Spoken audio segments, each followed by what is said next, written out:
Teman-teman dan Bapak Ibu guru yang saya hormati, di video kali ini kami akan memberitahukan atau menjelaskan tentang perkembangan media digital serta pengaruh media digital dalam kebudayaan, serta cara melestarikan kebudayaan di dalam era digital sekarang. Nah, di zaman milenial ini kan pesat sekali perkembangan media digital.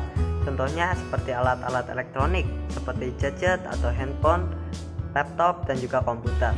Bahkan di Indonesia, media digital sudah sangat berkembang pesat, dan media digital ini juga disertai dengan internet untuk dapat menggunakannya atau mengaksesnya. Dalam hal ini, media digital dapat mempengaruhi kehidupan kita serta kebudayaan negara kita. Yaps, maka dari itu kami akan menjelaskan agar kita tetap bisa melestarikan kebudayaan di dalam era digital sekarang. Yuk simak sebagai berikut.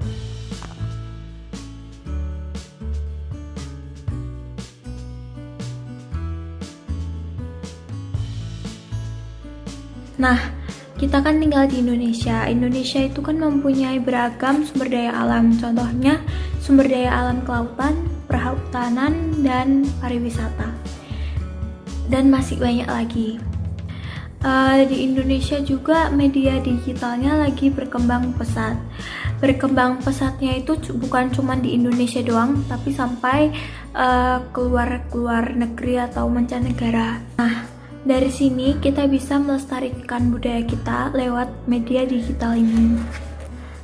Tahukah kamu, Indonesia itu mempunyai beragam budaya dan beragam tempat pariwisata. Dari sini juga kita dapat mempromosikan budaya kita. Kenapa dalam hal ini kita dapat melestarikan budaya kita?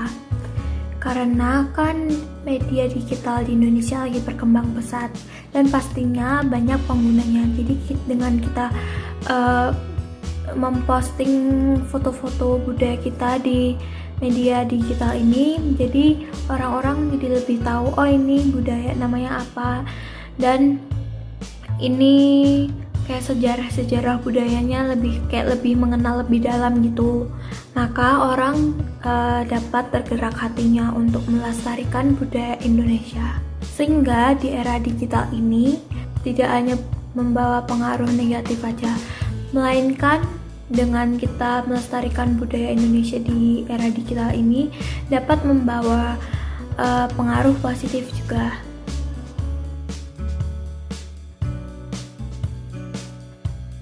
Contohnya, jika kita ingin melestarikan sumber daya alam pariwisata, kita bisa menunjukkan berbagai tempat pariwisata di Indonesia. Contohnya, bangunan-bangunan sejarah di Indonesia, seperti Candi Borobudur di Magelang, Jawa Tengah, Candi Prambanan di Sleman, Yogyakarta, dan masih banyak lainnya. Atau museum seperti Museum Manusia Purba yang berada di Sangiran, Jawa Tengah, Museum Fathahillah di Jakarta Barat, dan masih banyak lagi. Lalu, kita bisa juga untuk menunjukkan pariwisata yang berada di laut atau perairan.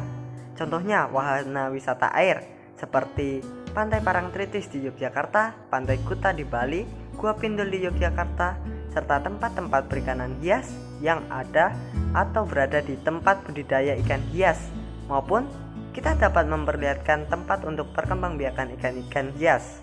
Nah, kita juga bisa menunjukkan berbagai rumah-rumah adat seperti rumah adat di Jawa Tengah yaitu joglo, dan pakaian adat di Jawa Tengah seperti batik. Lalu memperkenalkan budaya di Indonesia seperti lompat batu di Nias, karapan sapi di Madura, dan yang lainnya. Kita juga bisa memperkenalkan makanan khas di Indonesia seperti sate dari Madura, gudeg dari Yogyakarta, dan makanan khas Indonesia lainnya. Selain itu, kita dapat membantu mempromosikan ragam budaya Indonesia dengan berbagai media digital seperti media cetak, media sosial, dan media elektronik. Nah, kita dapat mempromosikan ragam budaya seperti makanan khas, adat istiadat, pakaian adat istiadat, rumah adat istiadat, dan tempat pariwisata lainnya, serta pakaian adat istiadat yang terdapat di Indonesia. Indonesia memiliki beragam kuliner yang sangat menggugah selera, serta memiliki berbagai unsur zat rempah-rempah yang dapat menyehatkan tubuh kita. Bahkan makanan dan minuman Indonesia yang dapat menyembuhkan penyakit pun terdapat di dalam rempah-rempah yang ada di Indonesia. Dan juga Indonesia memiliki rumah adat dan tempat pariwisata yang beragam bentuk serta beragam adat istiadat dalam setiap daerahnya. Kita dapat mempromosikan ragam budaya dengan iklan melalui televisi, siaran radio, podcast, brosur, koran, poster, video, dan masih banyak yang lainnya. Nah, dari situ kita bisa ikut membantu menambah perekonomian dalam negara Indonesia, serta kita dapat melestarikan sumber daya alam seperti sumber daya pariwisata di Indonesia. Bahkan jika banyak pendatang dari mancanegara yang datang ke Indonesia, maka kebudayaan negara kita semakin meluas ke mancanegara, sehingga banyak pendatang yang ingin ikut serta dalam melestarikan ragam budaya Indonesia.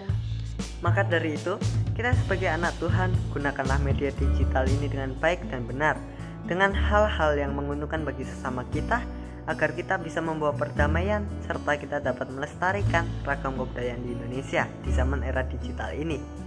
Maka kita harus bisa menggunakan media digital dengan baik dan dengan menyebarkan berbagai informasi yang berdasarkan fakta. Jika ada seseorang yang menggunakan media digital dengan cara yang salah, kita harus menegurnya atau memberitahukannya dan mengajarkannya bagaimana cara menggunakan media digital dengan benar, bukan dengan cara menghakimi sendiri, melainkan kita ajak orang itu untuk bersama-sama belajar menggunakan informasi dalam media digital dengan tepat dan benar. Disitulah kita sudah bisa melestarikan kebudayaan di era digital dengan benar dan kita menyenangkan hati Tuhan serta hati sesama kita.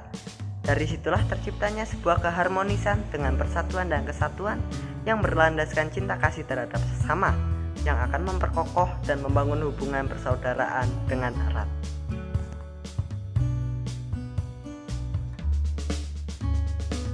Walaupun di zaman era digital ini, media digital berkembang pesat, tetapi janganlah sampai kita salah menggunakan atau membuat dan menyebarkan informasi hoax atau informasi yang tidak berdasarkan fakta yang dapat membuat perpecahan. Tetapi, gunakanlah kasih kita terhadap sesama dengan menyebarkan informasi-informasi dengan argumen-argumen yang benar dan tepat serta sudah teruji kebenarannya atau berdasarkan fakta, untuk menguntungkan sesama kita dan memperkuat persatuan dan kesatuan kita sebagai warga Indonesia.